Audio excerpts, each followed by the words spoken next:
Jadi ini kisahnya Syekh Ahmad. Syekh Ahmad sudah terkenal sebagai waliullah. Sudah banyak didengar karomah-karomah dari Syekh Ahmad. Kemudian ada seorang buta. Seorang buta datang kepada Syekh Ahmad dan meminta kepada Syekh Ahmad untuk bisa menyembuhkan kebutaannya, mungkin katarak atau kebutaannya, karena beranggapan kalau wali itu eseram atau ecopai atau dikasih air kemudian eropaki, ada khasiat yang diyakinin. Itu yang difaham oleh kalangan awam umat Islam. Nah sekarang bagaimana Syekh Ahmad memberikan penjelasan kepada kita tentang hakikat seorang wali. Wahai Syekh Ahmad, panjenengan adalah seorang syekh yang terkenal, seorang wali. Ini mata saya buta. Tolong dong sembuhkan mata saya ini supaya bisa melihat lagi. Sebagaimana banyak para wali yang bisa menyembuhkan hal-hal yang tidak bisa disembuhkan oleh sembarang orang. Begitu bahasanya mungkin. Faqala lahu, kemudian Syekh Ahmad bilang ke orang itu, inna ahwalal awliya la tajri ala qanuni ahadin. Hai, kisana, bahwa saja konun atau aturannya seorang wali itu tidak berjalan atau tidak bisa disamakan dengan siapa saja. Umpamanya si wali ini bisa begini, kemudian kalau kamu mau dianggap sebagai wali, kamu harus bisa begini. Tidak. Itu berarti kita memberikan aturan kalau wali itu harus begini. Kalau wali itu adalah dia yang airnya itu ketika orang sakit perut, minum air dari dia langsung sembuh. Kalau tidak bisa menyembuhkan berarti diragukan kewaliannya. Apa bedanya antara wali dengan dukun? Nah, itu Syekh Ahmad bilang gini, inna ahwalal awliya la tajri ala qanuni ahadin wala fi sabili wahidin wala haisu kulli ma aradu. Jadi patokannya seorang waliullah itu tidak bisa distandarkan dengan patokan wali yang ini, kemudian dengan aturan begini, dan distandarkan sesuai dengan keinginan mereka. Mereka taunya kalau wali itu begini bisa jalan di air, umpamanya. Kamu bisa jalan di air, nah, berarti bukan wali. Nah, itu maksudnya begitu maknanya. Balil amru fi dzalika mauqulun ilallah. Wahai kisana, hal-hal yang seperti itu semuanya itu dikembalikan kepada Allah. Bukan urusannya si wali itu. Hal-hal yang seperti itu jarin ala qanuni masyiatihi, itu berjalan atau seiring dengan kehendak Allah, dengan masyiatullah di sini. Fama qama waliyun fi amrin bikhtiyari.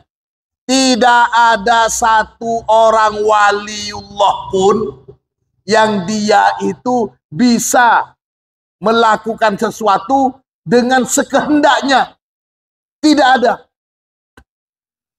Apalagi sampai ngaku-ngaku sebagai waliullah hanya karena bisa mana tekeres. Jangan merasa atau bahkan jangan dianggap sebagai waliullah hanya karena bisa mendatangkan hujan. Sama sekali nggak bisa. Ini yang dimaksud. Fama qama waliyun fi amrin bikhtiyarihi wala yatasarrafu waliyun fi syai'in bi amrihi wa iradatihi. Gak bisa seorang wali itu atengka karabat hibi itu gak bisa. Ini bukan cuma semuanya mempunyai rasa iba. Kemudian ketika sakit betul ingin bisa supaya cepat sembuh, ingin berdoa untuk kesembuhan saudara kita. Tapi tidak bisa seorang waliullah itu, ini menurut dawuhnya Syekh Ahmad, kemudian sembuh enggak. Bal kullu dzalika jarin ala hukmi masyiatillahi ta'ala fa innahu huwal fa'il lima yurid. Jadi semuanya dikembalikan kepada Allah. Bisa saja ada seorang wali yang betul-betul mantilah. Kemudian memang sudah ditakdirkan oleh Allah si wali ini bisa ketemu dengan orang ini. Kalau umpamanya tidak ditakdirkan, semantih apapun si wali ini, pasti ada saja jalan. Lo bisa ketemu, atau yojeg bi walina, atau menampakkan lap mahel apa, jadab. Jadi semuanya itu memang sudah diatur oleh Allah Subhanahu wa ta'ala, bukan kekarap si wali. Fakam min waliyin yajri fi idharil karomat alal qanunil ladzi ta'lamuhul ama haitsu sa'a wa kaifa sa'a. Betapa banyak seorang wali yajri fi idharil karomat, di mana nampak dari si wali ini keramat-keramat yang banyak sekali. Ala qanunil ladzi ta'lamuhu al-amah, sebagaimana yang diketahui oleh orang awam. Betapa banyak seorang waliullah itu yang ditampakkan oleh Allah kekeramatannya sebagaimana yang diketahui oleh kaum awam.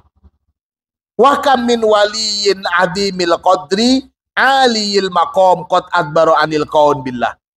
Dan betapa banyak juga waliullah yang derajatnya lebih tinggi dari mereka yang dinampakkan karomahnya itu, tapi memang sama Allah tidak ditampakkan. Artinya adbaru an kaun, tidak dinampakkan oleh Allah kepada para umat manusia. Bisa saja ini menjadi ujian si wali, atau mungkin ini menjadi ujian kalangan awam atau kalangan muridnya. Jadi betapa banyak seorang waliullah itu yang memang disengajakan, bahkan dia justru lari, justru bersembunyi karena khawatir mengganggu kenikmatannya bersama dengan Allah.